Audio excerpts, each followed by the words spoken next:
Hi guys, I'm Chrissy, and my high school life took a drastic turn thanks to my crazy, overprotective mom.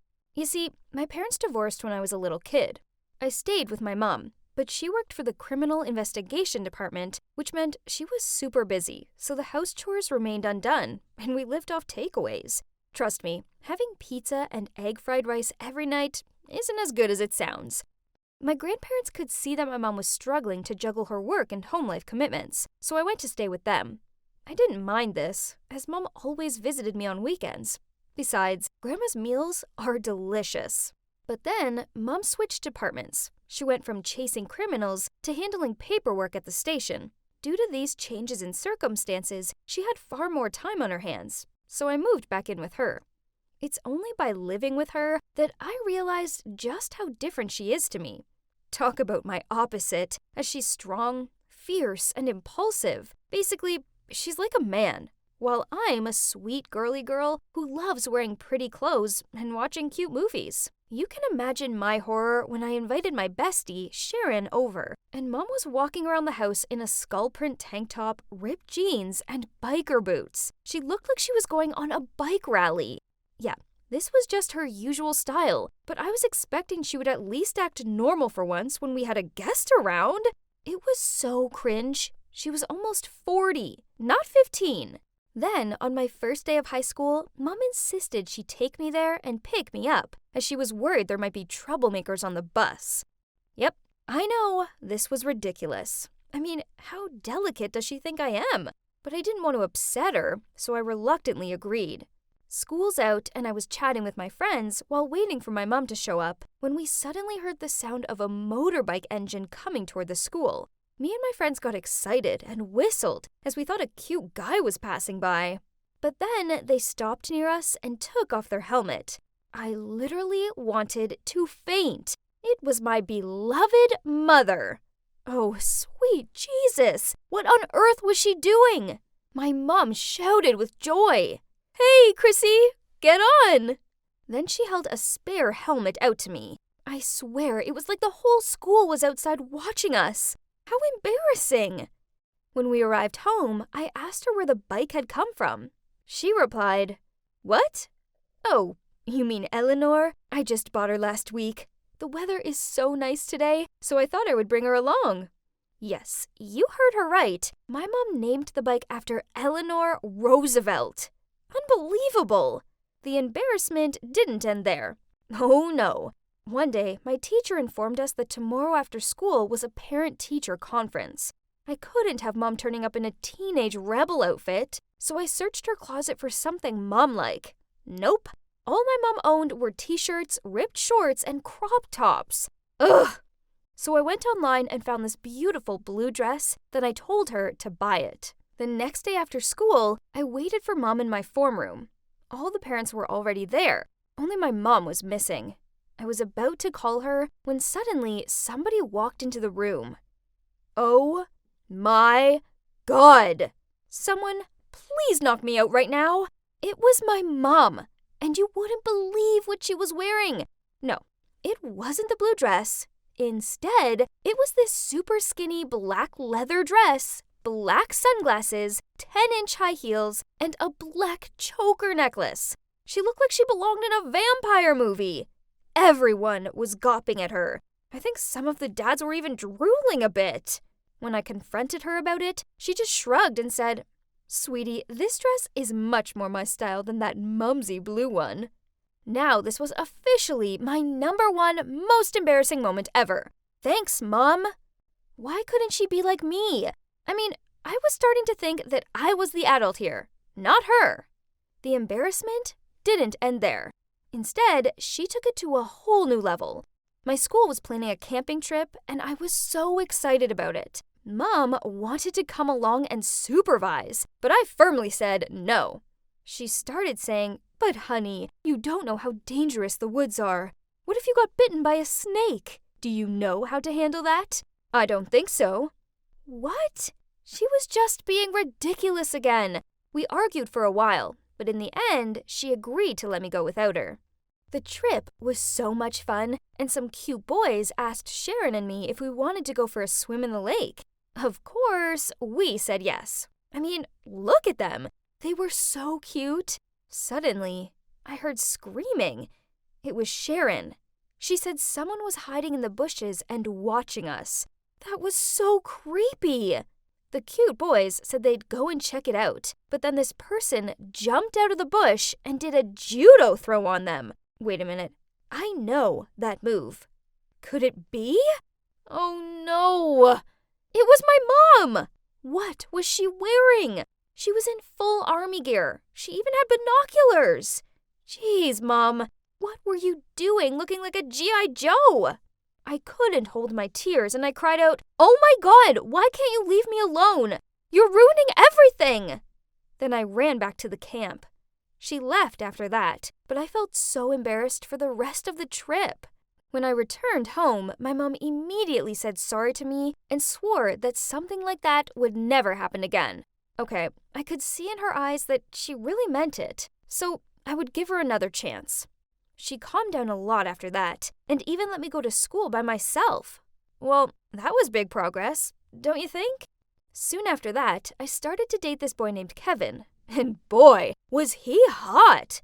He was one of the popular kids at school, so I still couldn't believe he chose me. I don't know how Mom found out about him, but she did, and she insisted on inviting him over for dinner. I made her agree not to do anything crazy. I mean, what was the worst that could happen? The dinner was going well, until we got to dessert. Then Mom started asking him awkward questions, like, "Kevin, how many girls have you dated?" And, "I assume you two have health classes at school? Or should I remind you of some important facts?" Oh, sweet Jesus, Mom! Her questions were beyond embarrassing. Kevin just sat there with a super awkward smile on his face and didn't answer. But then Mom announced it was very late and practically shoved him out of the house. It was only 8:30 p.m. After he left, I went straight to my mom and we started arguing. "Mom, you agreed not to do anything crazy. Why can't you act like a normal mom?" She replied, "Oh, honey, that Kevin guy is really cute, but he's not good for you. I know his type. They only want to take advantage of girly girls like you." What? Girly girls like me? What was that supposed to mean? I shouted back, "You're doing it again! You're being overprotective. That's because you're not tough enough. If you wouldn't be so girly and be a badass like your mom, I wouldn't have to protect you all the time." I stormed up to my room and slammed the door shut. I was so going to prove to her that she was wrong about Kevin and that I didn't need her protection. Fortunately, Mom hadn't scared Kevin off. Phew! He told me that his parents were super embarrassing too. One evening, Kevin took me to this nice restaurant. There were candles, live music, and the food was delicious. It was so romantic. Then he touched my hand and leaned in closer. This was so exciting. I was about to have my first kiss. Suddenly, someone banged on the table nearby and ruined the moment. That's when I noticed they had a keychain on their bag that looked exactly like the one I'd made once at summer camp. I stood up and walked toward the table. A middle-aged lady with blonde hair and sunglasses was sitting there. I tried to look at her face, but it was like she was avoiding me. I took a closer look, and I couldn't believe it. I ripped the wig off her head, and yes, it was my beloved mother again! To be honest, I didn't want to argue with her anymore. Today was proof that she just couldn't change. So I just said in a calm voice, "I hate you, Mom. You're the worst mom ever." Then I grabbed Kevin's arm and ran out of there. Okay, maybe what I said was a bit harsh, but she just ruined what would have been my first kiss. I couldn't concentrate on our date after that, so I asked Kevin to take me home. But to my surprise, he drove me back to his place. Uh-oh, I knew what that meant.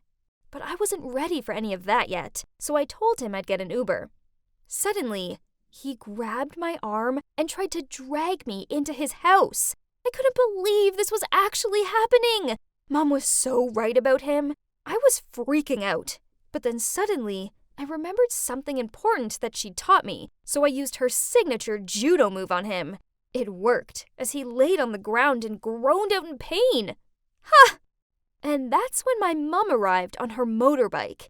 As soon as I saw her, I ran over to her, hugged her tight, and cried like a baby in her arms. You must be wondering how my mom found me.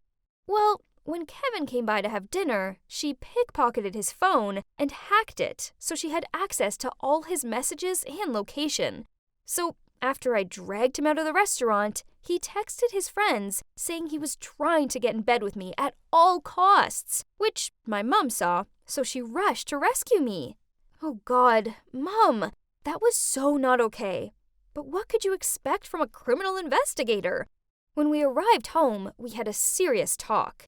To my surprise, she admitted that she was wrong about me. She saw now that I was able to take care of myself. That judo move I did on Kevin really impressed her. See? Girly girls can kick some butt too. So from that moment on, things between us improved lots. Turns out, my mom isn't so annoying after all. I realize now that she's pretty cool, and all the things she did were just to protect me. Okay, so maybe she took it to the extreme levels, but she did it with good intentions. Thanks to my mom, I feel stronger now. You know what they say, I'm a strong woman because a strong woman raised me. Although, one thing's for sure, I won't be borrowing her clothes anytime soon. Hey, Alex. I felt someone tap on my shoulder. I turned around to see who it was and, it was Roxy, my crush, who also happened to be the most beautiful girl in the world. I figured I must have been in her way, so I quickly mumbled out, "Sorry," and stepped aside. But out of my surprise, she smiled at me and said, "So, a little birdie told me you like me? You know, I think it's cute you haven't made a move on me yet, not like most of the guys around here." I stared at her open-mouthed. Was I dreaming? I pinched myself to check. Nope, this was real. So I nodded my head and muttered out, yeah?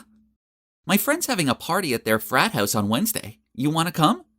Before I could reply, her friend Luke appeared, and grinning, he said, "Yeah, you just gotta come to this party." Roxy hit his arm while giving him a dirty look, then smiled at me. "So it's at number 19, starts at 9 p.m. I'll see you then?" I nodded in response, and she said, "Great, see you there." Then she winked at me before she walked off. So yeah, I'm Alex, your average second-year college student. And this is the story about how my crush tried to lure me into a seriously sinister trap. I guess I'm a normal guy. I'm not as rich and popular as the kids from the frat houses are. Instead, my room is in the regular dorms, and although I'm not ugly or unpopular or anything, I'm easily overlooked. So I kept my crush on Roxy a secret because she was way out of my league. She was so beautiful, this was crazy. How did she even find out that I liked her? I couldn't believe that she'd asked me out. This was mad. At first, I felt like the luckiest guy ever. But then as I watched Roxy walk back to her friends, I noticed them giggling, except for this one girl called Sophie. Meanwhile, Luke was making everyone high-five him. He was always a little odd, and he spoke to people in strange ways. Then I caught Sophie's eye, and she gave me a look that said, "Don't." Then she promptly looked away. Her jerky boyfriend Jack had his arm around her shoulder and was tugging on one of her trademark pigtails as he glugged back his drink. I had no idea what she saw in him. But what had her look been about? Back in my dorm, I discussed it with my roommate Ben, and he said it sounded like a setup. As much as I wanted it to be legit, my gut instinct was also saying that it was too good to be true. So the night of the party, I decided to take a look out my dorm window, as it's in the perfect location to get a clear view of the frat houses. I counted the houses down to number 19. Then I took out my binoculars, for which I used for field research studies, to take a closer look. The house had a large rainbow pride flag hanging from the two windows. This made me wonder why Roxy would want to go to a gay party. I saw a lot of feminine-dressed men, and the only two girls that I could spot were far from attractive. And it seemed like they were a couple. And then there was Luke in the front yard holding 2 drinks and looking around like he was waiting for someone. Where was Roxy? I decided to check her social media to see if she'd posted anything. And I noticed she'd left her location open. She was in a nightclub, Diego's. That was strange. So I gave the party a miss, and instead Ben and I went to a student bar. I told him about it, and he said it sounded like I dodged a bullet. The next day I was sitting with Ben and some of my other friends in the canteen when Roxy stormed over to me and yelled out, "How dare you stand me up? Who do you think you are?" Luke appeared and said, "Yeah, why not show?" I just shrugged and said, "Roxy, I know you weren't there. Your phone location's public. You were at Diego's." She hesitated, then said, yeah, my friend borrowed my phone. But what you did was so creepy, you stalker. As if. Roxy was never without her phone, so I wasn't buying her story. This whole thing didn't make any sense, so I sort of mouthed out, whatever, Roxy, then carried on eating my lunch. After that, she started making my life a living hell. She told everyone that I was stalking her, so random students started coming up to me and telling me to leave her alone. Then someone covered the dorm corridors in leaflets with a picture of my face and the word stalker written across them. I knew Roxy was behind it. It was so weird. But Luke was worse. One time after class, he sneaked up on me, grabbed my arm, and said, "Hey Alex, why you bail on my party?" I told him that I saw the party from a distance and it wasn't my thing, so he replied, "Hey, you got a probs with me being gay?" I shook my head and told him I didn't, but he still wouldn't let go of my arm. I was relieved when he finally let go of me, and I hurried back to my dorm. On the way, I spotted Sophie sitting outside on the shared bathroom. Hang on, why was she in a flood of tears? I asked her if she was okay, but she told me to go away. Although I didn't want to put my nose where it shouldn't be, but I wasn't heartless, so I left her my bottle of water before I walked off. I said, "If you want to talk about it, I'm here for you." I was unlocking my dorm room when I heard someone cough behind me. I turned around to see Sophie standing there. She thanked me for the water and she said she wanted to talk. I led her into my room and she sat on my bed. And staring at her feet, she said in tears, "I caught Jack and Roxy by the locker rooms, but when I confronted them about it, they just shooed me away." I sat down next to Sophie and hugged her. This was horrible. It looks like I've been so wrong about Roxy. She wasn't my dream girl at all. Instead, she was a nightmare. Sophie continued, "It gets worse. Roxy stole my assignment and submitted it as her own. It's due tomorrow and I don't have the time to write a new one." She started crying again. I passed her a tissue and said, "We'll sort this out. There's no way she's getting away with it. That's horrible." So I told her to send an email to the college dean and to her course tutor explaining what happened. She'd attached the original assignment and all the notes she'd written about it. They both got back to us within minutes and said that they would look into this. Sophie looked so delighted, but then suddenly her smile dropped, and she fiddled with one of her pigtails as she said, "Alex, there's something I need to tell you. Please don't hate me." Then she told me how the party Roxy had invited me to had been a trap. Roxy found out I had a crush on her, and she was embarrassed that an average guy like me dared to have feelings toward her. And she was adamant she needed to teach me a lesson. So that's when Luke said he would help, as he wanted to add me to his collection, so they hatched a plan. Roxy invited me to the party, and Luke was waiting for me with a spiked drink. Apparently, this was Roxy's way of silencing me, and making sure I didn't look at her in the same way ever again. Whoa, this was so dark. I shivered at the thought of what could have been. It was terrifying. Sophie also told me that she begged Roxy not to do this, but she got her friends to hold her down. Then she told her that if she intervened, they'd make her suffer. I comforted Sophie and told her that it wasn't her fault. I knew I couldn't just stay quiet on this, as they could do this to some poor other guy who dared to have a crush on her. So with Sophie's help, we wrote a letter to the dean and to the college security about what had happened. This wasn't going to be taken lying down. Sophie was terrified that Roxy and her friends would come after her, so I invited her back to my hometown for the weekend to get away from everyone and let things cool down. When we arrived back at college, news spread that Roxy had been expelled for stealing another student's work. As for Luke, the cops raided his frat house and found loads of banned substances hidden in there. It was so serious that it went to court, and they ended up in jail. As for Jack, he tried to guilt-trip Sophie as to why she should get Roxy expelled for dumb reasons, but she stopped talking to him anyway. I often think back to the night of the party and what could have been. My life would have been ruined, and what for? All because I dared to have a crush on a beautiful girl. I say good riddance. Some good has come out of this whole mess. Sophie and I grew closer and started dating. Now we've both graduated, and that's not all. We have 2 amazing kids together. I love my beautiful family with all my heart, and I just want to protect them from all the bad in this world. So in short, I don't think that just because you're beautiful, rich, and popular, that you get away with doing whatever you please. Regardless of age, sex, looks, and so on, everyone deserves to be treated with respect and compassion.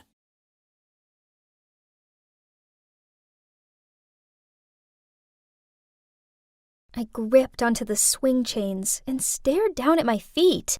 Someone was walking over. It was Lydia. "What's up?" she asked as she sat on the swing next to me. "Hey." I managed a weak smile.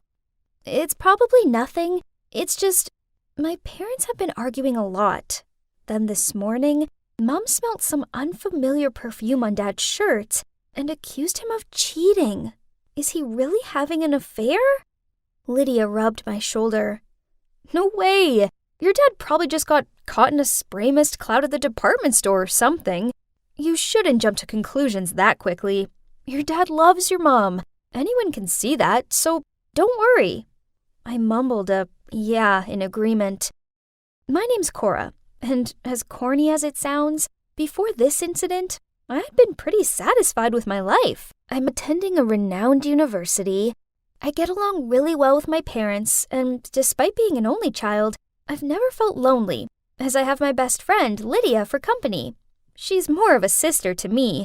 Regardless of the problem, I just needed to drop her a message, then we'll meet at our spot, which is the swings at the park. Yep, I had it all, and I thought nothing would ever change that. It turns out that I was wrong. So it all began with my dad. He was acting oddly. He often looked at his phone, then smiled to himself. And then he'd take his phone into the bathroom and not come out for ages. This didn't go unnoticed by Mom, but when she asked him about it, he just shrugged and said that he had some problems with his digestion. Then, while Mom was doing the laundry, she smelt an unfamiliar perfume on his shirt. She marched over to him, threw the shirt at his head, and demanded that he explain himself. Dad denied it and said it was probably just his work colleague's perfume, and that she was overreacting. That's why I arranged to meet Lydia at our spot. And as usual, she was so sweet and supportive. Lydia was right. Maybe I had thought too much. I came home and caught Mom crying in the kitchen. She looked at me with puffy eyes and said, "Something isn't right. I just know it. He doesn't look at me like he used to." I sat down, hugged her, and said, "Mom, let's stop overthinking. I trust Dad. He'll never betray us." I stayed to comfort her for a while, then eventually she calmed down. The next evening, Dad came home with a big bouquet of blue roses, Mom's favorites. Then he cooked dinner for us both as an apology for making us sad. Mom looked touched, and she also apologized for misunderstanding him. I told myself that things would be okay now, right? For the next few weeks, Mom and Dad seemed to be fine. But then, on my mom's birthday, we invited Lydia and her mom Josie over for dinner. My mom was busy in the kitchen, so I took the birthday gift off of Josie for her. That's when I smelt it. Her perfume. It was the same scent that had been on Dad's shirt. I was sure of it. Over dinner, I noticed that Josie kept on looking over at my dad and laughed at all of his dumb jokes. Oh God, was my dad having an affair with my best friend's mom? I felt like I'd explode, but I couldn't say anything to Lydia, as I didn't want to upset her. So I'd do my best to avoid my best friend until I figured things out. This worked for a few days, but then one day after a class, she rushed over to me and said, "Cora, why are you avoiding me?" I pretended not to hear her and kept on walking, but she grabbed my arm and continued. "Did I do anything wrong? Will you please just tell me?" I spilled out, "I'm pretty sure that my dad's having an affair with your mom." At first, she looked shocked, but then she hugged me and kept on apologizing. It was all too much for me, and I burst into tears in her arms. She told me that she'd talk to her mom and find out what was going on. The next day, I met Lydia at our spot. She looked super awkward, then said, "It's true. My mom had a month-long affair with your dad, but she promised that it's over." My world came crashing down around me. I just couldn't believe it. Lydia hugged me and told me it'd be okay. I was so lucky to have such an awesome friend like her. We both decided it'd be best not to tell my mom. The affair was over, so why break my mom's heart now? I tried carrying on like normal, and for the next few weeks, it really felt like everything was okay. Dad was really sweet with Mom, and he even surprised her with a posh dinner out. But then, one afternoon, I saw Dad pacing the garden. He was on the phone with someone, and I heard him say, "Okay, I'm coming now." Then he got into his car and drove off. I decided to follow him, and it soon became clear where he was going. He pulled up in front of Josie's house and then walked straight inside without knocking. My heart sank. So he was still seeing her. Without a second thought, I called Mom and blurted out, "Mom, Dad's having an affair with Josie. I'm there now. Come and join me and we'll confront them together." 5 minutes later, my mom showed up. She looked both sad and furious. We went straight to the front door and banged on it, and I yelled out, "Open up! We both know about your dirty relationship!" But suddenly, someone spoke behind us. "Hey, Laura, Cora, is everything okay?" We turned around and saw Josie standing there with a grocery bag in her hand. I was about to tell Josie to stay away from my dad when Lydia opened the door and gave us confused looks. "What are you doing here?" "Oh, do you want your dad? He's fixing the dishwasher." Then Josie said, "Lydia, I told you to call a plumber out to fix it. The plumber said he was fully booked today, so I think that I could ask Mr. Roberts for help." She replied, "Oh no! So it turns out I'd misunderstood what was happening and messed everything up." Suddenly, my dad appeared in the doorway and said to us, "What's all this banging and shouting about?" "Right, we're all going home now to talk." As soon as we got home, Dad waved his arms about in anger, then yelled at Mom, "You're crazy, jealous, and unreasonable, and I can't be around you anymore." I felt so bad. This was my fault, not Mom's, so I tried explaining this to Dad, but he just told me it wasn't my business and continued to shout at Mom. At first, Mom just sat there silently, but then she quietly said, "Is it any wonder I act how I do? I mean, you have been having an affair with my friend." "Right. If you keep on being this ridiculous, then let's divorce." Then he stormed off. It was horrible. Now Mom was inconsolable, and I felt awful for telling her. That night, I messaged Lydia to meet up, but she called me instead. She told me that she'd called my dad to ask him for the plumber's phone number, but he said that he'd come and fix it. She also said that Josie and him really were over. Then she hung up. This was kinda odd, but I suppose Lydia was finding it tricky being stuck in the middle of things with her mom and me. I guess I just needed to give her some space until things cooled down. After that, Mom and Dad barely said a word to each other. Talk about tense. Then, one day, Mom decided to move to my grandparents for a few weeks, as she needed time to think everything through. I didn't blame her, but I didn't want to stay home alone with Dad, so I went and stayed with a college friend. One night, I came home to pick up some clean clothes when I saw it for myself. My dad was kissing her on the couch. I couldn't believe my eyes. He was such a liar.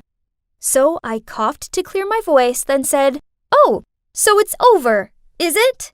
They both looked up at me, and that's when my eyes met with hers. Only it wasn't Josie. Nope, it was Lydia. She stammered out, "Cora, why are you here?" "What? Lydia?"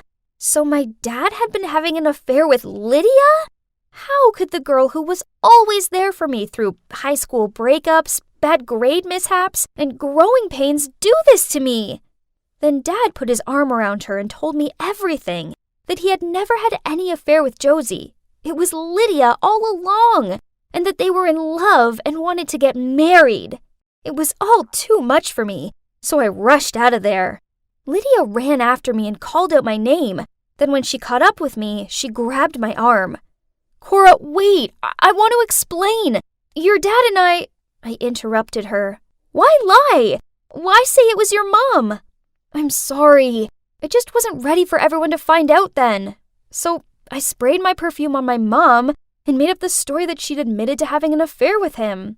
As for the dishwasher thing, well, I set that up, as I knew you'd follow your dad and call your mom. I feel bad, but your mom needs to know. He doesn't love her. He loves me." I jerked my hand away and shouted, "You're such a liar! You don't deserve to be my friend, and you can't have him! He's with my mom!" Suddenly, she changed her attitude, smirked at me and said, "Cora, let's accept the truth. Your dad is bored of your mom. Actually, I'll be your stepmother soon. my little daughter." Then she left. I had jello legs, and I was so overwhelmed that it made me feel dizzy, so I sat on the curb and tried to calm myself down. Then I called Mom and told her everything. She cried a lot, but she thanked me for telling her the truth. After that, Mom came home and told Dad she wanted a divorce. Then she demanded that he move out. This was 6 months ago, and it's been hard, but Mom and I are getting there. I haven't spoke to Dad or Lydia since, although I've heard that they're living together. I know I can't avoid them forever, but I just don't know if I'll ever be able to forgive them. For now, I'm staying strong for Mom and helping her through this. Then maybe one day in the future, if they contact me, I'll be ready to meet them, and maybe, eventually, find it in myself to let them back into my life.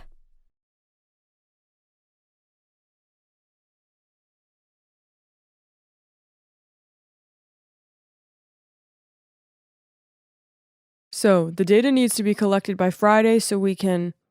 I lowered my head and stuffed a pretzel into my mouth. Danny, are you eating? My boss glared back at me. I wiped my mouth onto the back of my hand and with cheeks full of food muffled out, No, of course not. It turns out my eagerness to eat a delicious, salty, crunchy pretzel during a work meeting, I had forgotten to turn my microphone off. Oops. Hey, so I'm Danny, and I'm in love with food. Why, you ask? Well, food's the one thing that's always been there for me. Through the good times and the bad, it's never let me down. All it takes is a hamburger with extra cheese and a salted caramel cheesecake, and I'm a happy girl. Gee, I'm salivating just thinking about it. But then my love of food almost cost me everything. Here's how. So after the pretzel incident, my boss fired me. Harsh, I know. This left me with no job, and as a result, no money to buy tasty snacks. What a bummer. One night, I was lounging on the couch, watching a movie and daydreaming about eating a triple chocolate sundae, when Jake, my boyfriend, sat down next to me with a huge bowl of candy and started telling me about his work colleague's birthday party. Ooh, candy. I grabbed a handful and started shoveling it into my mouth. Thanks, Jake. He knew the way to my heart. In between munching, I asked him, Can you bring a +1? I want to go with you. Please. He shrugged and said, Sure. I clapped my sticky hands together.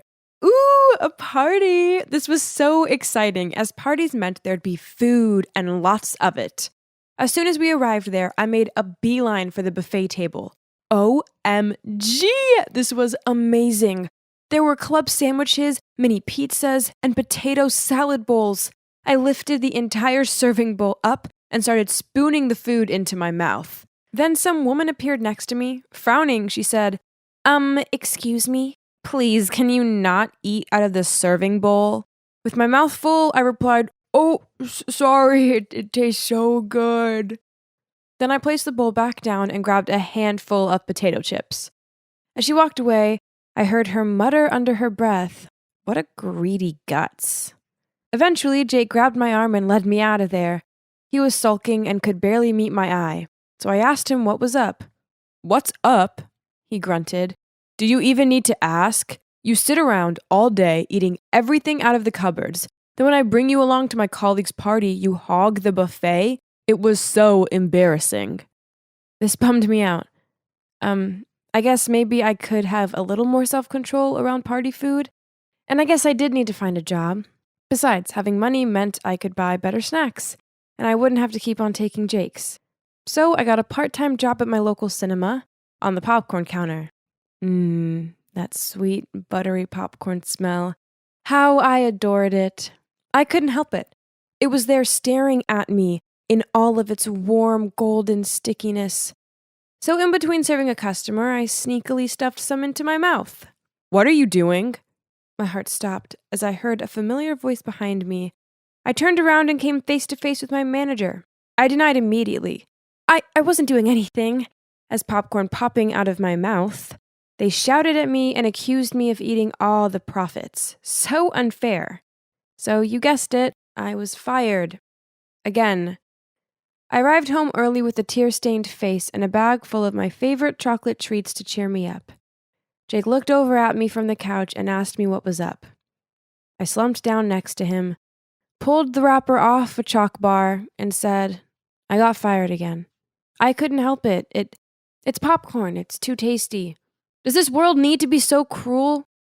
Then I took a bite out of the chocolate. Delicious. Jake shook his head, then sighing, said, Danny, admit it. It's your gluttony that gets you into trouble. So what? I enjoy eating, that's all. It doesn't hurt anyone.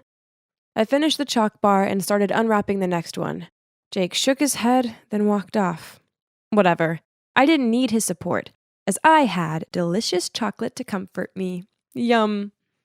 One day, like every other day, I searched the house for snacks, but nope, there weren't any anymore. I didn't have any money, so I couldn't go to the shop. So instead, I went on my phone and searched mukbang videos to kill some time. As I watched two girls stuff their mouths full of French fries dipped in a strawberry shake, I had an idea.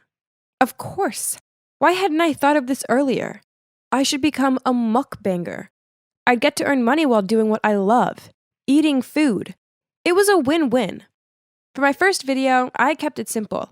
It was just me in a white t-shirt, my phone as a camera, and a huge bowl of spaghetti. Crazily, people watched it and began following me. After a couple of videos, my popularity increased and my viewers started donating food and money to me. It was totally nuts. But with these things came the video requests, such as, eat 3 tubs of fried chicken and 10 plates of fried rice covered in mayo. Eating all this food did get kind of challenging. Once I was halfway through a hamburger eating video when I got a stitch in my stomach and had to stop. I so shouldn't have eaten pancakes for breakfast earlier. My fans were bummed out that I stopped the challenge, and I felt really bad. I figured that if I was going to make this my job, then I'd have to start fasting beforehand, so I could be at my best for the videos. Gee, this was hard work. One time I was so hungry, I went into the fridge and sniffed the cheese. But then when I finished a challenge, I felt so full and bloated that I resembled a puffer fish. Then there was the tiredness. I was so exhausted. I fell asleep on the bus to the supermarket and ended up in some weird town miles away. I had to ring Jacob to come and pick me up, and he grumbled about it for the whole way back. Regardless of this, I carried on with the videos. But then one day a fan challenged me to the biggie, the fire noodle challenge. If you don't know what this is, then basically it involves a massive bowl full of the spiciest noodles ever. I took a mouthful of the noodles and OMG, I couldn't feel my tongue or face. My nose was running, and I had to stick my tongue out to check if it was still there. This was just too much. There's no way I could endure any more of this. So I switched the bowl for non-spicy noodles and pretended I was eating the hot ones. Afterward, I edited the video, and hey, I think I did a great job of faking it.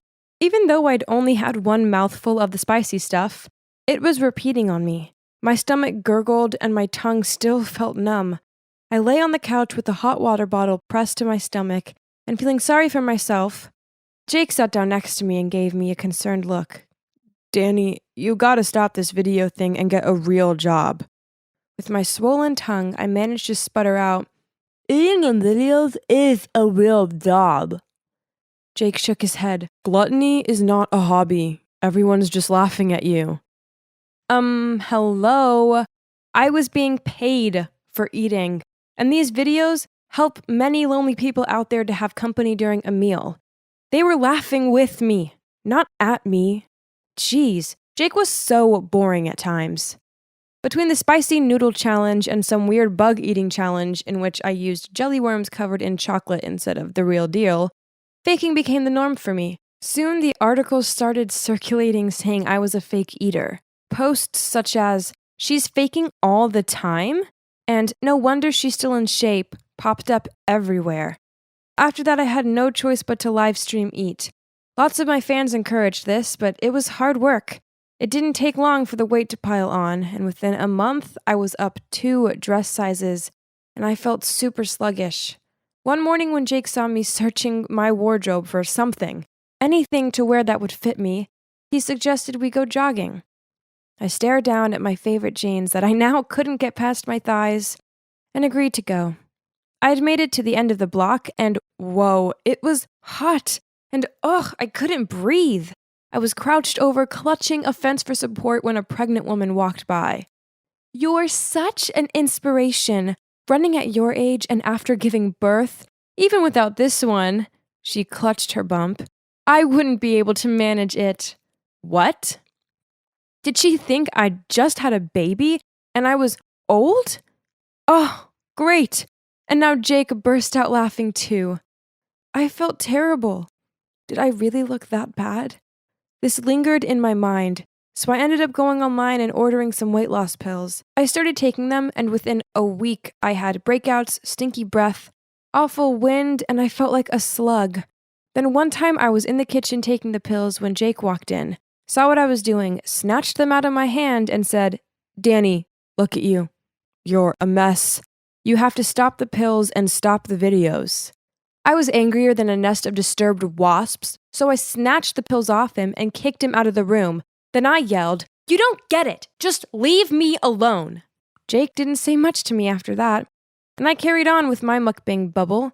Soon I hit 100,000 subscribers, and to celebrate, I went live with the table packed full of my favorite foods, fried chicken, pizza, donuts, and so on. I was stuffing my face when I felt so hot and sticky the room began to spin. I slurred out, I don't feel so good. Then I fainted in the middle of a live stream.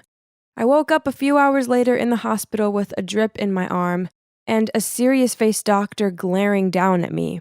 They told me that I had high cholesterol, and if I carried on like this, I'd end up with diabetes and stomach bleeding. Well, that was it. I burst into tears and vowed that I would make some big changes. I love eating. That will never change. But I just can't do the mukbang videos anymore. Now, I still enjoy food, but I don't overindulge anymore. Oh, I also have a new job working in a restaurant, and amazingly, I've managed to resist eating all of the tasty-looking food. I'm on the way to becoming the cute, confident version of myself again. And from now on, if I'm happy, sad, or whatever, well, I talk to Jake about it instead of turning to food. I will always love food, but I guess I eventually figured out that I love my health and Jake even more. Shh, don't tell him that. It'll give him a big head.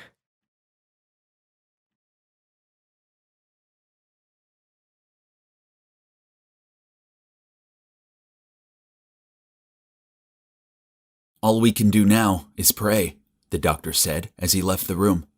I looked at Ethan lying on the hospital bed, surrounded by medical equipment, and felt my heart sink. Then Elliot came over to me and said, "Charles, I think you should maybe go home and rest. There's nothing you can do right now." Yeah, Elliot was right. Now I had to be stronger than ever, and in fact, if it wasn't for her, I probably wouldn't have made it through this crazy time. Although Elliot was a newbie in our department, we'd become close very quickly, and I was so grateful for her. I smiled at Elliot and offered to drive her home. And then I went to see my mate Cooper. He'd just got back from living abroad. We'd been friends for years. We first met at a gay pride party. He was bisexual and I was gay. At least, I had been. But now, I wasn't so sure. You see, I realized that every time I was with Elliot, my heart was beating faster than usual. Could it be that? I got so lost in my thoughts, I didn't even see Cooper opening the door. He looked at me and said, "Dude, what's wrong with you? You look like you've seen a ghost." I told him I was in deep trouble and really needed his advice. Lying on his couch, I explained how my boyfriend Ethan was in hospital, but that I'd started having feelings for a girl. Cooper looked at me with sympathy in his eyes, but then he just nudged me and said, "Charles, welcome to my life. It's okay to have feelings for both men and women. It's normal."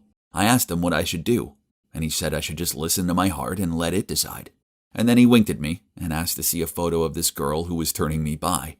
I opened my phone and showed him, and he looked shocked. His eyes went wide, and I asked him if he thought she was hot too. But then he said something that made my blood run cold. "She's my ex-girlfriend, bro." Whoa, what? This couldn't be happening. Then Cooper told me how they used to date and had even set a wedding date. But then something had happened, and they'd broken up. This was too weird. What were the chances? I wanted to ask him more about what she was like and why they broke up, but from the look on his face, it was too painful to speak about. Plus, it also made me feel a bit uncomfortable. I could barely sleep that night, worrying about Ethan and thinking about Elliot and Cooper. It was all so strange. The next day, when I was concentrating on my work, my manager suddenly came over and said, "Charles, congrats. You're doing so well. I didn't expect one of your team members that you managed to get promoted so quickly." Huh? What was he talking about? No one had been promoted. I was so confused. He noticed how puzzled I looked and said, "Didn't you know? Elliot took over Ethan's role as director." What? How did this happen? I looked at him in surprise, and he continued. "Word on the street is that Elliot is the president's daughter, so it's normal for her to take over. She clearly hid her identity well, didn't she?" Then he just laughed and walked off. Wait, if Elliot was the president's daughter, that meant that she was related to Ethan. She was Ethan's sister, right? Oh, this couldn't be. She'd acted like she didn't even know him at the hospital that day. I quickly ran to find her and said, "Hey, Elliot, why didn't you tell me you were Ethan's sister? You know that me and your brother are in love. Why would you hide this from me?" Elliot just sighed and said, "Well, actually, I didn't want to hide this from you. But my parents sent me to help Ethan to run the company. I don't have any experience, so I wanted everyone to treat me like a normal newbie so I could actually learn. That's why I hid my identity. I'm so sorry." I guess she'd done the right thing, as I'd heard lots of gossip behind my back when I'd started dating Ethan. So I sympathized with her. But now it all made sense. The reason I had a crush on Elliot. She looked so similar to Ethan. The same deep blue eyes, the same cheekbones, even the same gestures. She also had the same shrimp allergy, and they both had this pen-spinning habit when they're deep in thoughts. How had I not noticed this before? What if I wasn't in love with Elliot? I was just in love with how she was so similar to Ethan. Okay, that made me feel a lot better. So it was Ethan I loved after all. The next day I went to visit Ethan with a huge bouquet of sunflowers, his favorite. When I was walking through the entrance, I spotted Cooper. "Hey, we meet again," I called out. "What are you doing here?" He told me how he was visiting his ex who'd been in an accident, and I said I was visiting my boyfriend who'd been in an accident. "Let's walk together," I said. "What room's your ex in?" 1502, Cooper said. "Are you sure?" I mean, that was Ethan's room, I thought. Then it hit me. "Hang on, is your ex called Ethan?" I asked, really hoping it wasn't. "How did you know that?" Cooper said. "Because Ethan is my boyfriend," I said. This was way too awkward. How was it possible to have this many coincidences? I couldn't believe it. Cooper was shocked too, and said that Ethan was the reason he and Elliot had broken up. He'd fallen in love with Ethan. And Ethan's family had been so upset by this, they kicked Ethan out of the house. Oh, so that's why Ethan never talked to his family and told me to never ask about them. After that mess, unfortunately, their relationship didn't work out. So Cooper packed up his stuff and decided to go study abroad to start things fresh. Oh man, this was a lot to digest. I couldn't help but wonder how Elliot had felt when she'd found out her husband-to-be was in love with her brother. Cooper and I were so shocked, but not as shocked as we were going to be a moment later. We were about to walk into Ethan's room when we heard Elliot's voice. She was speaking in a mean tone, saying, "Ethan, you just wait. How will you feel when your boyfriend falls in love with me? It'll be painful, right? I'll make him leave you and it'll serve you right, after everything you've done to me. It's time for a taste of your own medicine." I froze when I heard her saying that. I turned to Cooper and he was just as shocked as I was. Suddenly he burst through the door and I stormed in after him. Elliot almost fell off her chair in surprise at seeing us. Why are you two here together?" she said. "Hey, stranger," Cooper said. "Come on, Elliot, give it up already. It's been a long time. Things were over between us. Just let go and move on." Cooper was so angry, but Elliot just laughed and said, "Get over yourself, Cooper. It's not about you. I don't have feelings for you anymore. I just want revenge on my brother. It was so cruel of him to steal you away and ruin my life like that." Then with eyes full of hatred, she turned and looked at poor Ethan lying there. I was furious. I realized exactly what Elliot had been doing. Deliberately flirting with me to steal me away from Ethan. How could she? I confronted her on the spot. "What's wrong with you? Why would you treat me like this? And your poor brother? I didn't expect..." Before I could continue, though, she interrupted me and said, "Charles, wait, listen to me, please. It's true that was my intention at first, but then I fell in love with you.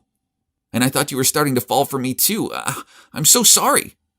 Elliot then tried to reach for my hand, but I was disgusted. I pushed her away and said, "Get away from me. I don't want to see you anymore." Elliot started crying, but I was too upset to be bothered. I was just so horrified that she'd do this. I was so disappointed in myself, too, for falling into her trap. Poor Ethan. He didn't deserve any of this. I stared at him lying there on the hospital bed. What if he knew? I kept staring at him and swear I saw his fingers twitch. Oh my gosh, was he waking up? Cooper quickly went to the doctor while I stayed with Ethan and tried to talk to him. Ethan, are you awake?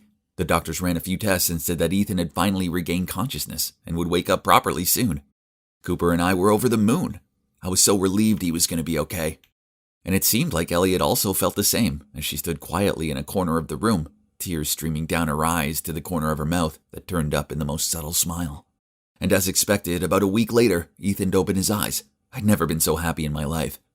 He started physical therapy, and I spent a lot of time helping him. Of course, Cooper popped in to visit too, and we all had a good laugh about how connected we all were. This must have been real fate, because calling this coincidence would be an understatement. As for Elliot, she just disappeared. But then a few days later, when Ethan, Cooper, and I were chatting together in the hospital, an email popped up on my phone. It was Elliot, and she said she was so sorry for what she'd done, and she just hoped that Ethan and I could forgive her. Then she said she wished us only happiness. I told Ethan and Cooper the good news, and we were all so relieved. Maybe we could all be friends after all. I mean, Elliot might become my sister-in-law one day, right? Life can be so funny. I'm just so glad Cooper appeared when he did, and everything came out into the open. I'd never forgive myself if I'd left Ethan for his sister. Ethan was always the one for me.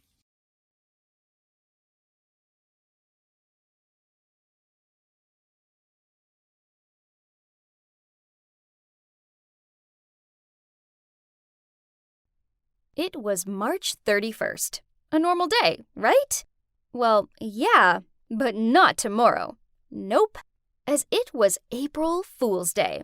A prankster like me waits all year for that one day when I can play jokes on people without them getting in a mood with me. I've been planning my tricks for months, and boy oh boy, it's going to be so much fun. I turned to my best friend Aya and said with a devious smile, "Just you wait until tomorrow. My prank ideas are going to be legendary." I thought Aya would want to know more, but nope. She just blew her fringe out of her face, then sighed out, "Fleur, why don't you just give it a rest this year? Reality check. No one finds your pranks funny. Only uncomfortable and annoying." What? No way! That's not true. People love my pranks. Aya continued, "Do you remember your pencil prank on Luna last year?" I nodded and let out a snort. How could I forget that prank, as it had been so funny? I'd cut Luna's pencil in half, filled her pencil grip with ink, then assembled it back together just like new. And voila! Cue an ink explosion during an otherwise boring test. Luna cried a lot because she failed her biology test and had to retake it. I shrugged. So this was technically true, but it was still funny. And the time you swapped the cheerleading team's chant music for heavy metal and made a fool out of them at the basketball match? She frowned at me. Jeez, stop being a fun killer. I'm making everyone's high school experience memorable. As, let's face it, no one will remember boring tests and tedious basketball matches otherwise. I was too busy talking to notice the ball whizzing through the air until it whacked me right on the head. Ouch! The world went black, and I collapsed. I opened my eyes to see Aya and some other kids gawping down at me. Then my teacher rushed over and shooed them off. "Fleur, are you okay?" Her and Aya helped me sit up, and while I rubbed my head, I replied, "Yeah, I'm fine, but I do feel a little dizzy." The teacher thought it would be best if I went home early, so she told Aya to take me back. I was so tired, but I knew sleeping when I might have a concussion was a bad idea, so I chilled out and watched a movie in my room until Mom came home from work. Okay, so my head hurt, and the room was still spinning, but there was no way I was going to let this small accident ruin my big day. I had planning to do, so I grabbed my notebook and checked through my prank ideas and prop list. The next morning, I woke up bright and early, and yay! The spinning had stopped. Whoa, today was the day. Let the pranking commence. I told Aya to meet me earlier, so I had time to set up my pranks. But to my annoyance, she showed up at the usual time. I hurried over to her and tapped my watch. What time do you call this? Now I'm going to be behind schedule. She gave me a puzzled look. For what? It's not April 1st anymore. Today's the 2nd. You had yesterday off because of your head bump, remember? What? What are you talking about? Look, it says today is April 1st. I waved my phone in her face. Then your calendar is wrong. Check your settings or something. Now, let's go. She walked off. No way. Don't think you can fool me, I said while trying to run after her. As soon as I arrived at school, I joined my friends in the canteen for breakfast, and Kelly looked at me and said, "How's the head?" I told her it was fine and passed her an Oreo. You know what? She ate it with no hesitation, but after one bite, she spat it into her hand. Ew, what is that? Yuck! I laughed at her and said, "Ha! That's toothpaste sandwiched between Oreo biscuits. Okay, I'm sorry. Drink this." Then I passed her a bottle of cola. She took a big gulp, then immediately spit it out. Hey, this is so gross. Then she ran to the bathroom to clean her mouth. Yep, I put soy sauce in that bottle. I followed her to the bathroom to check on her and found her rinsing her mouth out under the tap.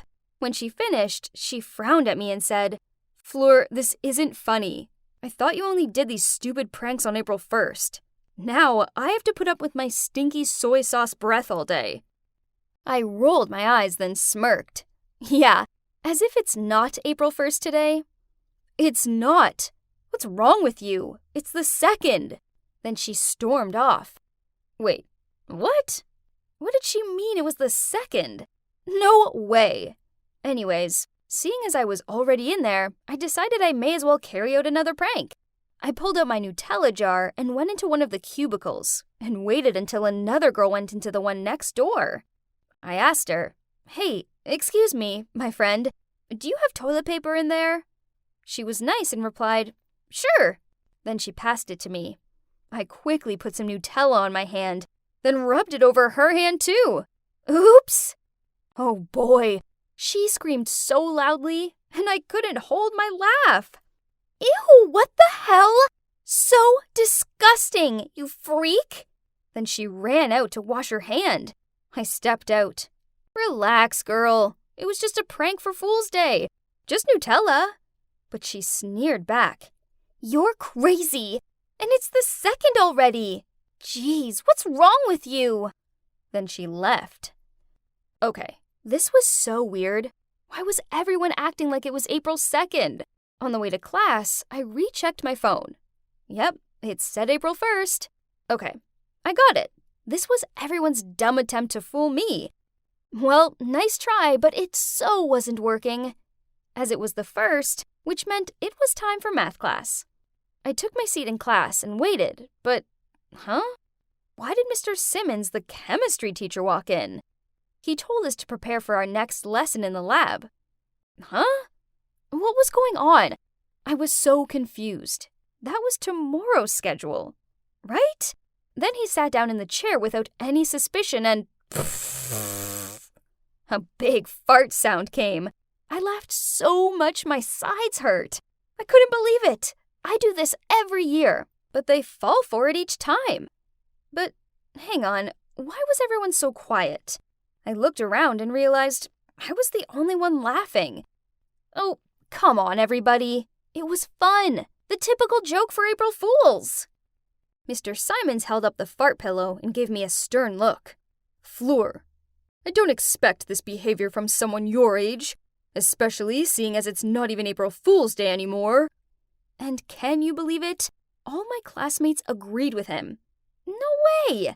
Everyone was crazy. No, it is. I know it is. You're all lying, I replied in a panic before I gathered up my stuff and ran out of the classroom. I really needed some space to think this through. It was all so crazy.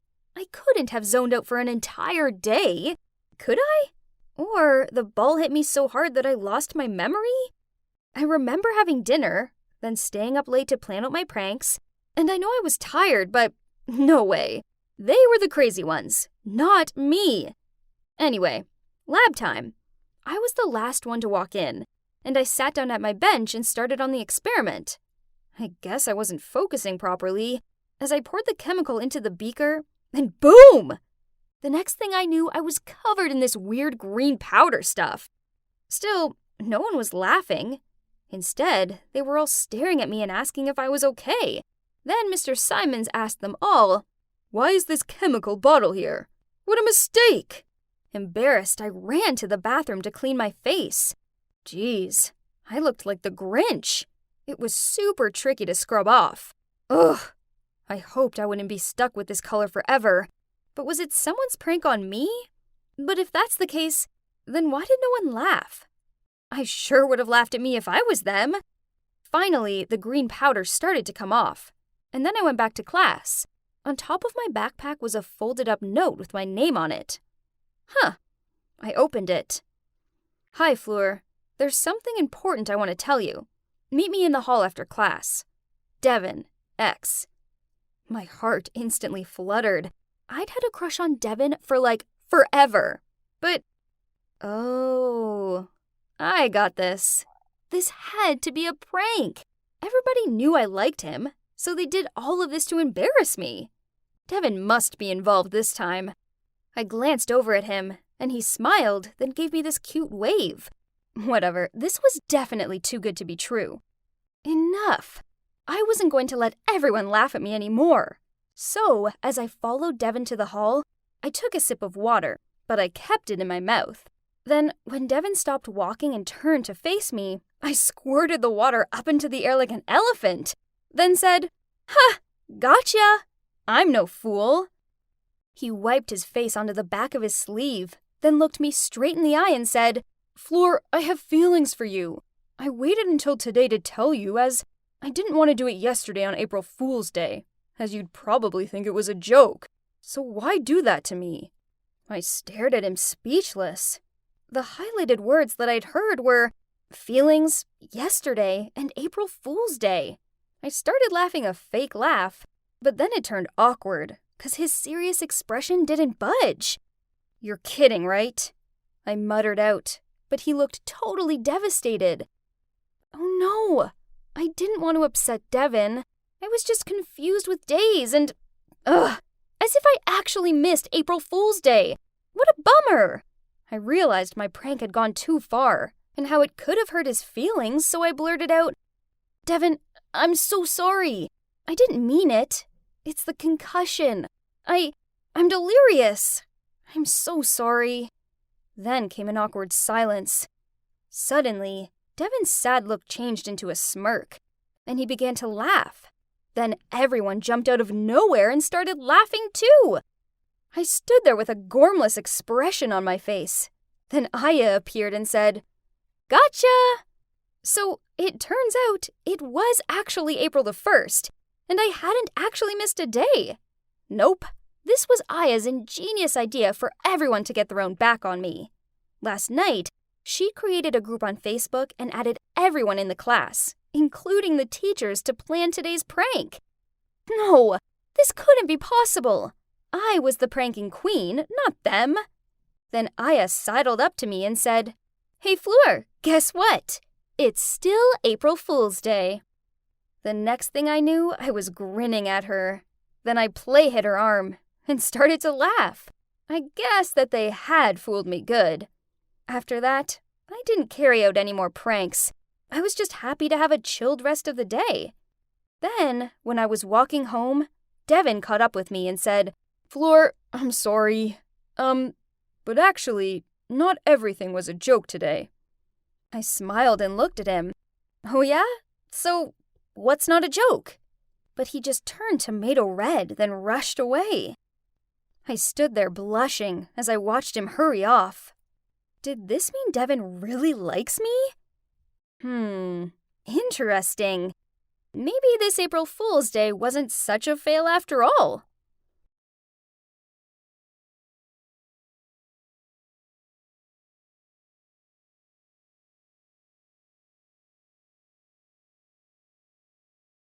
Hey, Dan, how about we go to that Japanese restaurant I want to try? But my mom's expecting me home for dinner, Dan awkwardly replied. Again? I rose an eyebrow. Predictably, his next move was taking out his phone and calling Mommy Dearest. Mom says eating out is very expensive. It's your idea, so you're paying, okay? Excuse me? Did I mishear him? Unbelievable. So, through gritted teeth, I said, Forget it. I'm going home. Then I left him standing there with a stupid look on his face. Yep, that idiot was my boyfriend, Dan. He's in his 20s, but every conversation is still, my mom this and my mom that. It's so exhausting. At first, I thought I'd found a manly, impeccable man to rely on. Instead, it just goes to show you can't judge a book by its cover, y'all. It all started with me coming back to the country, and it was hard finding my feet here again. Also, I hadn't had a boyfriend for, let's say, a long time. I wasn't that desperate, but my auntie insisted on matchmaking me with this cute guy. I thought, why not?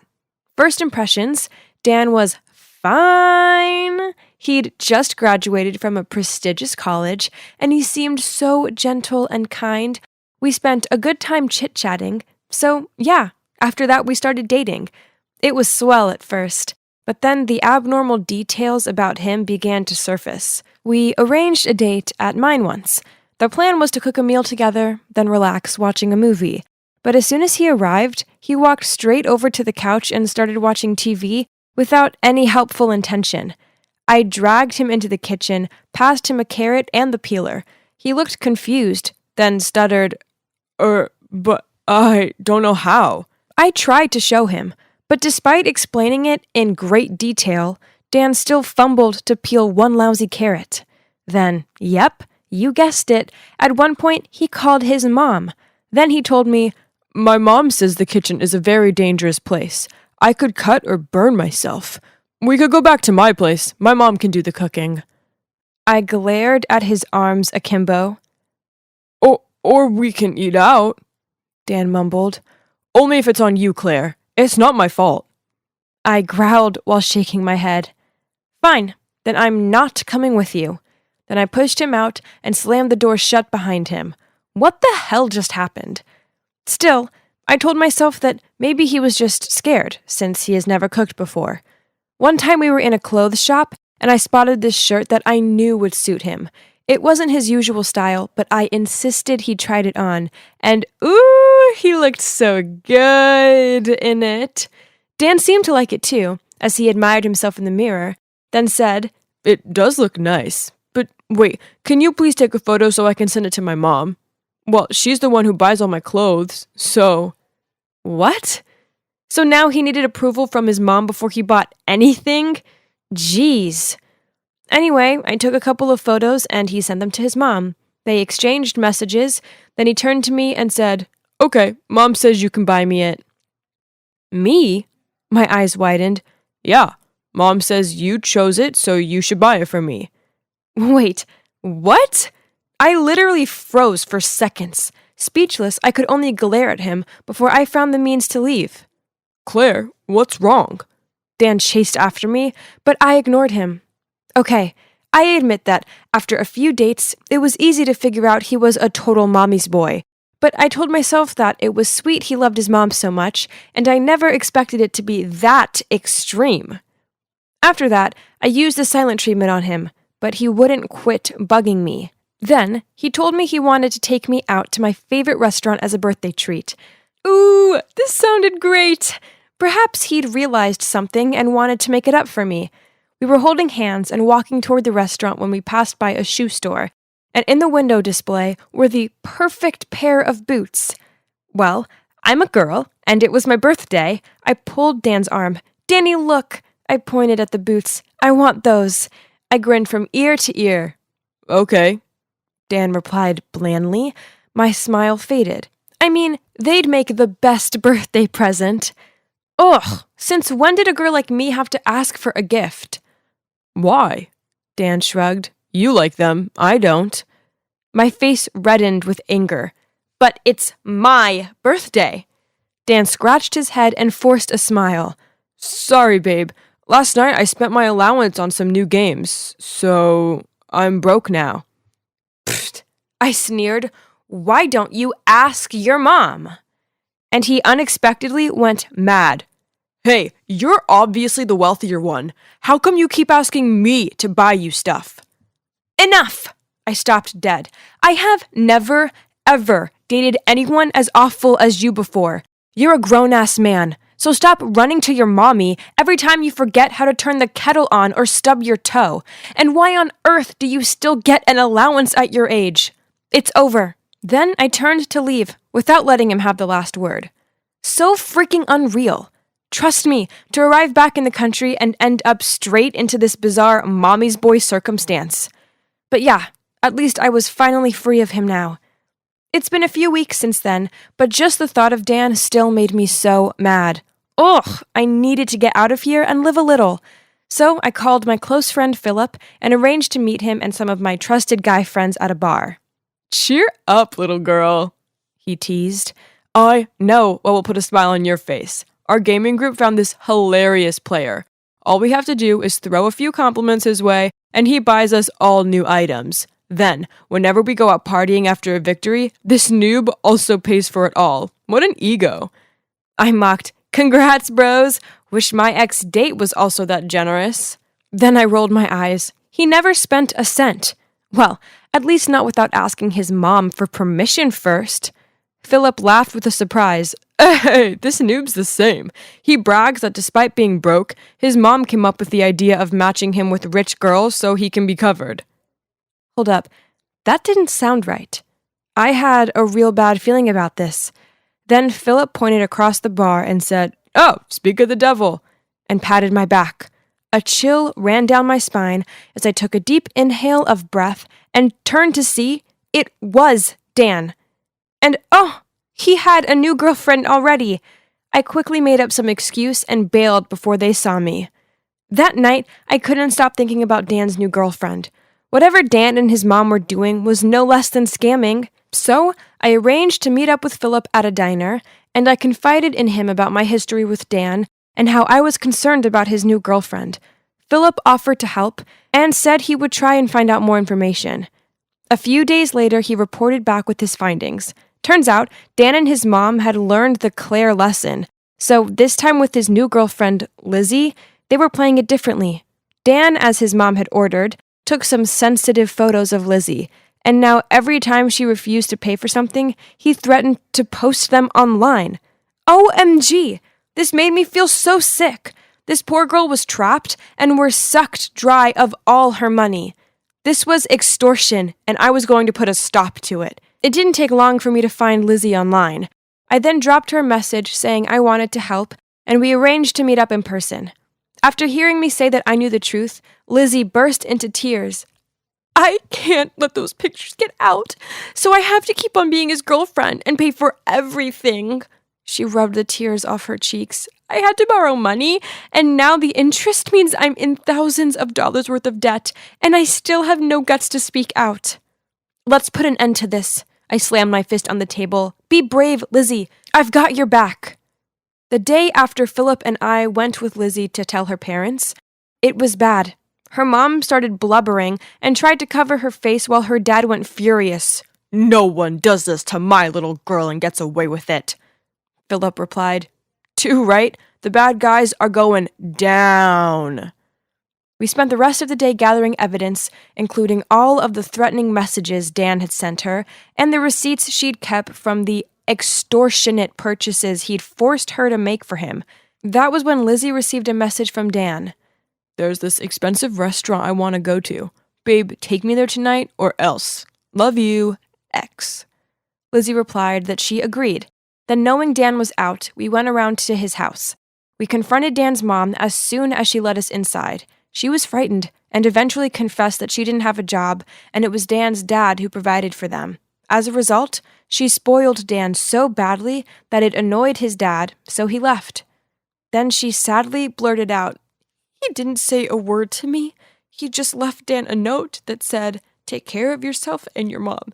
I knew Dan would be miserable without his luxuries, so I told him to find a rich girlfriend to spoil him, and this time, she looked from me to Lizzie to make sure she would be too trapped to ever leave. There was a knock at the door. She looked at us awkwardly before she went to answer it. We followed her, and that was when we saw 2 cops arresting her. She bursted into tears as they took her away. I guess she thought she was a devoted mother who was doing right by her son, when, in truth, she went about it in totally the wrong way. She ended up going to jail, and her house was sold to pay off Lizzie's debts. As for Mommy's boy Dan, as an accomplice, he ended up doing community restitution. Hey, this would probably do him some good, as he'd finally learn what a day's hard work actually felt like. Thankfully, Lizzie gradually got over this traumatizing event and was ready to start dating again. With Philip. About me, well, I'm still single, but I don't feel lonely anymore, as I have awesome friends. Besides, this way I have no guys bumming money off me.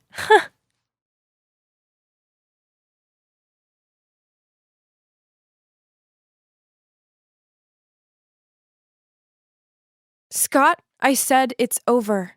You're just too immature for me. He gave me a quizzing look, then said, Huh? What? Babe, we're great together. I rolled my eyes. I just figured I don't need to be with someone with such a childish mentality. I need someone mature and... Whatever, Linda. Find me when you change your mind, he grunted. Then he put his earphones in and walked off. Well, at 15, I needed a guy with a certain maturity, not some loser who still found fart jokes funny. Please. My friends, Patty and Louise, agreed with me. I'm far too popular, pretty, and confident to date just anyone. Anyway, as luck should happen, I was walking along the school corridor when I saw this lost-looking but amazingly handsome guy. Flicking out my hair, I approached him with my friendliest voice. Hey, are you okay? Flustered, he replied, Yes, which way is it to the principal's office? I'm going that way anyway, so I'll show you. This was a blatant lie, as my class was in the other direction, but he didn't know that. Later that day, I walked into physics class with Lewis and stopped dead. Standing at the front of the class was that handsome guy. It turns out he was the substitute teacher, and written on the board behind him was the name Mr. Hulton. My first name is Colin, by the way, he smiled. I whispered to Lewis, Seems like science class has heated up. Then I walked over to my seat. There's no way I could concentrate on the density of materials, not with the hottest teacher ever sharing the same airspace as me. I needed to find a way to get to know him and show him that I wasn't like the other girls my age. Instead, I was far more mature and self-assured than them. So, at the end of class, I walked over and asked him if he'd go over a few things with me. He gladly agreed, so I got to sit down next to him and daydreamed in the scent of his musky cologne. Physics class became my favorite. With my head in my hands, I watched him address the class. He saw me looking at him a few times, but he always quickly looked away. It's okay. I got it. He was just trying to look professional. Then, one time he asked the question, According to Einstein, is light a partial or a wave? I stuck my hand in the air and grinned. He looked a little flustered. Linda? I puckered my lips and looked straight at him. That shirt color really suits you, sir. It brings out your eyes. Some of the other kids in class laughed, and he awkwardly fiddled with his collar. So cute! Then he coughed and said, Linda, do you know the answer? Oh, what was the question again? I stared dreamily at him. Honestly, I couldn't remember anything afterwards but his charmingly severe look. Then one afternoon, Colin asked me to stay behind after class. Result, he must have fallen for this Linda's irresistible charms. Didn't he? I shyly stood before him, and in a serious tone he said, Linda, is everything okay with you? You seem off lately. No, sorry, it's awful. I glumly looked down at my feet and took a few seconds to continue. My family is so poor, and my home life is just horrible. I only have nice things because my friends lend me stuff. His gaze softened. I pretended to dab at my fake tears. Please, don't tell anyone. I couldn't cope with the shame. It's enough just having you to talk to. I smiled at him. Yeah, sure. He looked at me gently and said, anytime. Oh my. His eyes were so big and blue and, I could drown in them. He obviously liked me too. He just couldn't do anything about it yet, as he was nervous. With him being my teacher and all. But soon he'd realize that me and him were so meant to be. Like Ariana Grande and Dalton Gomez. I continued to stay behind after classes so I could talk to Colin about my make-believe terrible home life. He always listened and told me it'd be okay. He was so sweet and sensitive. Then one time, I left Colin's classroom to find Scott there, waiting for me. Ugh. I told him to go away and started walking, but he followed me. So what? You're into old men now? What? I glared at him. Yeah, I'm not stupid. I know you like Mr. Halton. You need to snap out of that dreamland and see he's on a different level to you. Angered by this, I looked him square in the eye and snidely replied, No, Scott, you're the one on a different level to me. About 50 levels down, to be precise. I gave the thumbs down sign. He looked wounded as he turned his back to me and started walking off. He had it coming. I walked outside to see Scott lingering around, talking to Patty and Lewis. They didn't see me, so I overheard Scott say, She can't see how tragic she's being. You know her. She's so stubborn. Of course, Mr. Halton doesn't like her in that way. Ahem. I faked a cough, and they all turned to look at me. I put my hand on my hip and stared them down. Look, I'm sorry, Linda. We're just worried about you. Yeah, this fantasy of yours will hurt you. Ugh! What did they know? I rolled my eyes. For your information, Colin and I are really dating. In fact, he's taking me out tonight, so I can't hang out. I walked off the other way, knowing full well that the looks on their face would be priceless. I know Colin wasn't actually my boyfriend, yet, but I knew it would happen soon. It was written in the stars. The next day, as I walked into school, I noticed some of the other kids whispering to each other and pointing at me. Okay, weird. Maybe it was my new dress or something. I bought it because it was an exact colored match to Colin's eyes. But things got weirder in physics class, because as soon as Colin walked in, everybody started giggling. Colin looked confused and said, Okay, what's so funny? Then this girl, Sally, shyly muttered out, Sir, we heard you have a new girlfriend. He raised an eyebrow. Yes, that's correct. How do you know? He gave a nervous laugh. Actually, this shirt is a gift from her. I felt the entire class's eyes turn to me. Well, except for Colin's. I tried to keep my cool, but inside I was fuming. How dare some other woman steal my man and force him to wear that hideous shirt? I knew I needed to keep up the lie, so after class I walked over to Lewis and Patty and said, How cute does Colin look in that shirt? They both frowned at me. Then Patty replied, So you really are dating him? Yep, I gave a nod. Right. She gave a skeptical look. They all needed to realize that Colin and I were the real deal. So I bought a box of candy and cut out a heart-shaped tag saying, Love you, honey, with my candy floss scented gel pen. I did feel kinda nervous as I walked over to him, but our love was meant to be. Hi, Linda. Can I help you? I got you this. I placed the gift down on his desk. He read the note and his face fell. Then, in a firm voice, he said, Look, Linda, this is wrong. No, I shook my head. I know you like me. Linda, please, you're my student. You're just a child. No, we're meant to be together. You love me. I know you do. I don't, he said sternly. Now please leave. He rejected me? This had to be down to his new girlfriend. She was obviously poisoning his mind, as there was no way he couldn't like me. I wasn't leaving the room until he admitted he loved me too. So, crying, I sat down on the floor and folded my arms. Right at that moment, Patty and Louise rushed into the room and helped me up. Then they stared daggers at Colin as they led me out into the corridor. Turned out they'd followed me and observed through the window. How embarrassing. Thinking quick, I blubbered out, He's such a jerk. I devoted all of myself to him, but he's bored of me now, so he dumped me. Just like that. My friends comforted me as they told me he wouldn't get away with it. There's no way I could face Colin again just yet. So, I feigned being sick and stayed home. Only when I returned to school, he wasn't there. Then, the principal called me to their office. I walked in to see both my parents sitting there with devastated looks on their faces. Oh no. What was going on? Sweetie, we're sorry for not protecting you more. Mom looked over at me with glassy eyes. Then the principal said, Mr. Hulton has been fired, and the police are investigating him. Rest assured, nothing like this will happen again. Huh?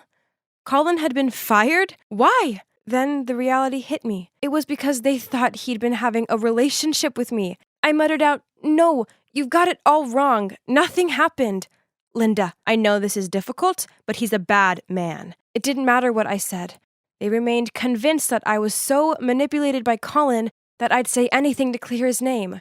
Straight after the meeting, I found Patty and Louise, and they confessed that they hated seeing me so upset, so they'd told the principal about me and Colin. I took a deep breath, then I blurted out, But I made it up!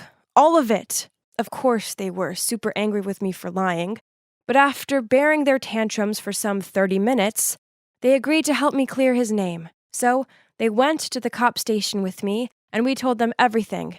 It worked, as Colin had his name cleared, but unsurprisingly, he never came back to teach at my school. The three of us were suspended from school, and my parents grounded me for a month. Patty and Louise are still my friends, but I can see they don't trust me anymore. Anytime I tell them anything, they give each other these, yeah, right looks. I feel so guilty for everything I did. It was never meant to go that far, but I now realize that my childish behavior almost cost a good man his future. I wish I could apologize to Colin in person, but I know I'll never get a chance to. Please be careful with your words, as they could ruin someone's career, life, everything.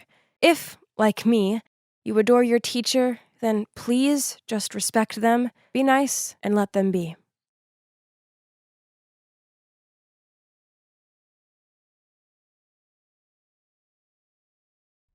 Hey, it's me again, Nancy. Only I'm currently pretending to be my long-lost identical twin, Gabby. After a chance meeting with her, she was now living my life in the countryside, and I was living hers in the city. One snag, I was crushing on her adoptive brother Jaden. But Gabby's best friend Katie also wanted me to set her up with him. What a bummer, huh? Katie insisted that I convince Jaden to tutor her on Saturday. The excuse being she had some super important physics exam. So, with my most enthusiastic voice, I went to ask him to help her. And surprisingly, Jaden found it a great idea. You should sit in too. Dad will be so stoked if you manage to get something above an F next time. Oh wow, Jaden is just the sweetest. I don't get why Gabby complains about him. So, as planned, at 3 p.m. sharp, Katie appears at our door, wearing this flashy, off-the-shoulder dress that would have best suited a nightclub or something. Upon seeing her, Jaden chuckled and said, "Oh, what's the occasion?" Katie blushed and smiled back. But before she could speak up, I chimed in.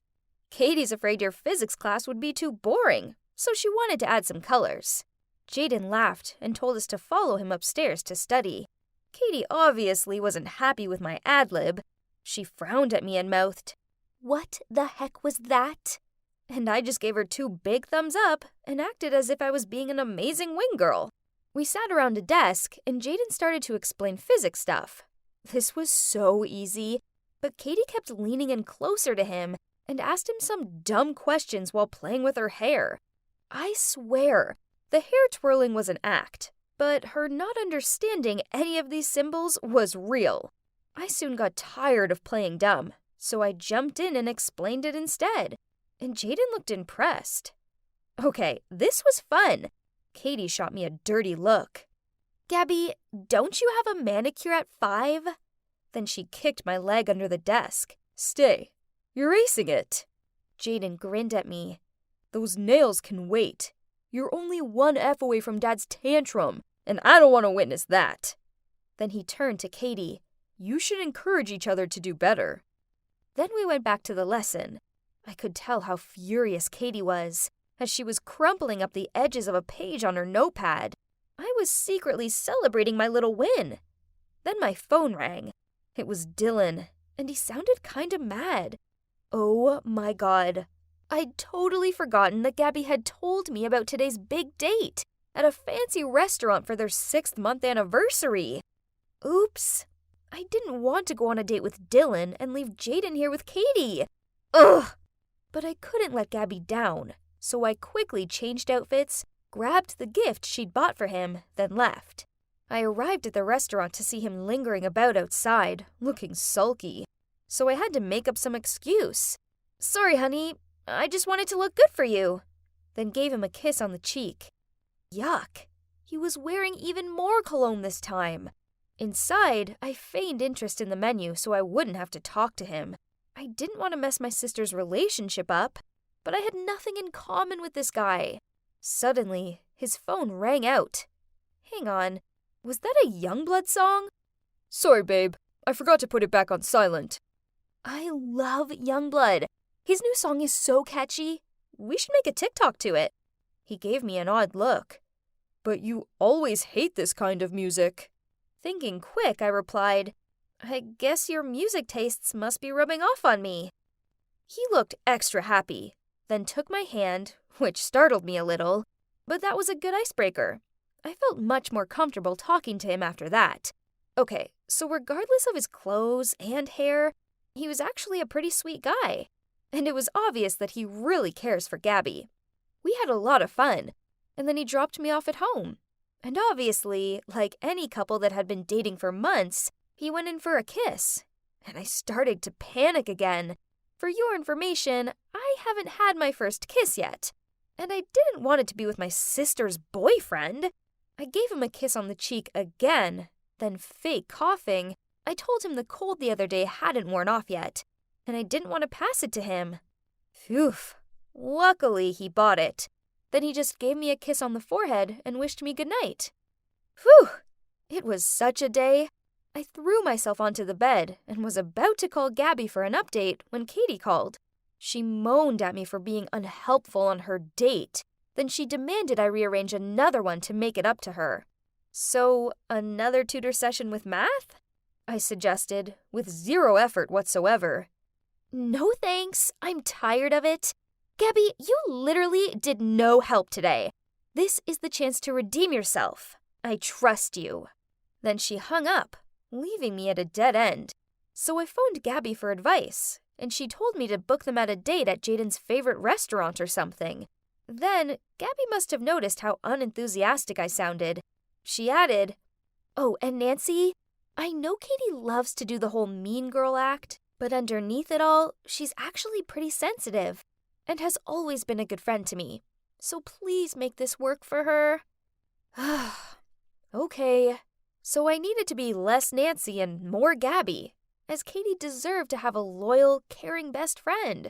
So I made a reservation, sent Katie the time and place, then told Jaden about it. And now I just sit back and let them meet up and flirt and, there's nothing I could do. It's not like I was going to stalk them or anything. But yeah, that's exactly what I ended up doing. I didn't mean to, but the thought of them being together just driving me nuts. So there I was, strategically placing myself behind a pillar in the restaurant, trying to stalk them. Then all of a sudden, someone threw an apron at me. What are you doing? The place is packed and you decide to just stand here flirting with the pillar or what? Get to work! I turned to see the waiter who had just talked to me rush off to take another order. Wait a minute, did he just think I was a waitress because my shirt looked similar to their uniform? If so, then let the fun begin. I quickly put on the apron, lowered my hat, and hovered around the kitchen window, trying to find Jaden and Katie's order. There it was. Now, let's add extra spice on Katie's ravioli. It didn't take long for their food to come out, and Katie started coughing like crazy, having a taste of her food. Ha! But joke on me, that only gave her a platform to act up and make Jaden take better care of her. He even held a forkful of his steak out to her, and I watched her lean in and eat it. Ugh! Later on, when the waiter walked away with their dessert order, I waited for a sec before running after him and said, Hey, Table 17 just asked to change the chocolate cake to peanut butter cheesecake. They just told me. Then he just fixed the order without a doubt. Katie seemed to hate peanut butter so much. She made sure to let everybody know that every time we went to eat something.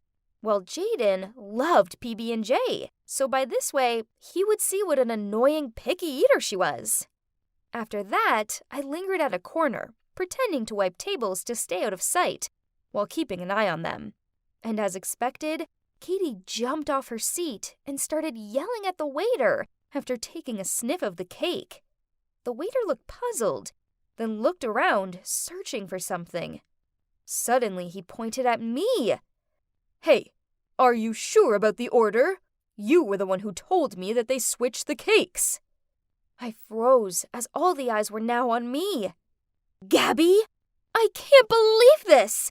Why are you ruining this for me?" Katie charged towards me. You know how bad my peanut allergy is. I could have ended up in the hospital. I don't know you anymore, Gabby." Then she stormed off. Oh my God, I really didn't know that. I didn't mean to hurt Katie that way. Jaden then quickly paid the bill, then grunted at me. "We're going home." He didn't say a single word to me on the way home. He just went straight to his room and slammed the door. I stood outside of his room and kept on apologizing. He finally opened it and yelled at me. "What's up with you? You've reached new levels of weird lately?" "I'm sorry, I didn't mean to." "I thought you'd finally changed for the better. But, well, turns out you're still the same spoiled brat you always were. Just do whatever you want without a second thought." "No, it's not like that. It was an accident. Oh, really? Then what is it like?" "It's like I have a crush on you, Jaden. I just can't bear seeing you with other girls." "What? Are you crazy? This better not be some kind of prank, Gabby. You're my sister." "No, I'm not. I'm not Gabby. I'm her twin, Nancy. And FYI, both Gabby and I aren't your biological sister either." Jaden looked at me, jaw dropped. Then I felt a hand on my shoulder. "Gabby, what did you just say?" It was Mum. She looked so perplexed, and tears were already welling up. We had an emergency family meeting, where I told them all about my chance meeting with Gabby, switching places, and how she believed she was adopted, as they favored Jaden over her. So now she's with our biological parents in the countryside. To say they looked shocked was an understatement. Then Mum took my hand and said, "Sweetie, it's time you learned the truth." Then she told me how 12 years ago, during a family picnic, I wandered off and got lost. They tried searching for me, but to no result.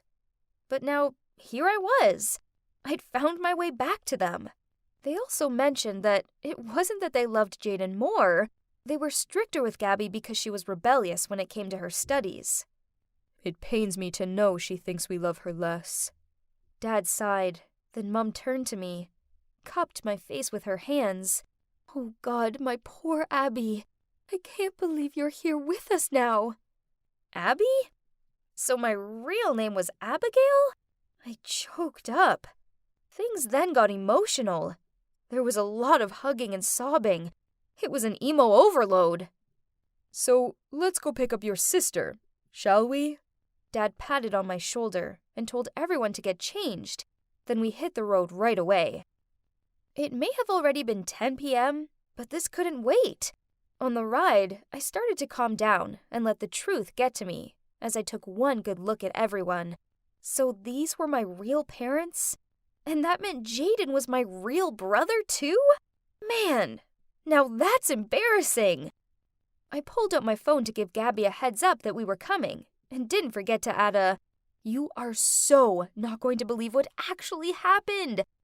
I was expecting her to call me right back, but instead, she just replied with, "I bet you I will believe it." Huh? We arrived at my house, and my parents rushed out to me and hugged me tightly. It turns out they figured out that Gabby was an imposter pretty quickly, but she's still enjoying this farming life so much that she decided to hang around a bit more before telling me. "Sorry, Nancy, But it didn't take long for Mom and Dad to notice how her daughter suddenly doesn't know how to fry an egg anymore. Then everybody laughed. We all squeezed around the kitchen table and caught up on everything. Oh boy, it got emotional again. I think we all cried enough tears to fill a lake. It was so good to see my parents again. Even though they weren't my biological parents, they loved and cared for me, despite all the money struggles. Now that we're reunited, I've officially moved back in the city with Gabby, and we now go to school together. We still come out to the countryside every weekend and spend some quality time with my adoptive parents, who, turns out, Gabby loves just as much as I do. And thanks to my biological parents, they now have the bountiful ranch they always dreamed of. It all fell into place in the end, and I couldn't be happier. Except for the little awkward moments with Jaden. Thinking back about that, it was so dumb. Maybe I'll help Katie properly this time, as, to be honest, they'd make a pretty cute couple. But she better set me up with another cute guy in return.